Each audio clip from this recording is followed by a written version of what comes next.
Eshit, sening ichingda bir kuch bor, uni sen ham bilmay yuribsan.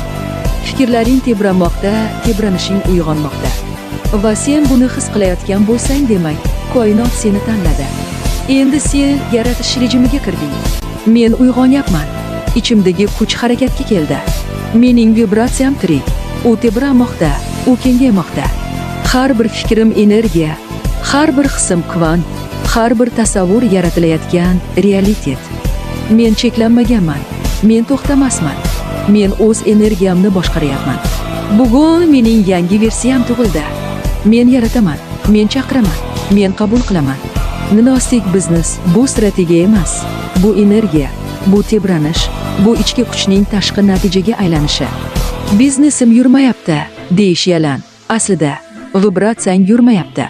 Insonning tashqi dunyoda ko'radigan hamma natijalari ichidagi tebranishning ko'zgusidir. Oqim bo'lishi uchun ichingda oqim yonishi shart. Boylik kelishi uchun ichingda boylik vibratsiyasi ochilishi shart. Mijoz kelishi uchun ichingda chaqiruv signali bo'lishi shart. Shuning uchun gnostik biznes harakatdan oldin tezlik emas, ichki maydon.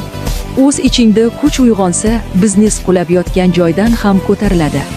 Endi bir mashq, ko'zlaringni yum, bir fikrni tanla, unga his ber, hisni energiyaga aylantir, energiyani tebranishga chiqar va shuni koinotga uzat.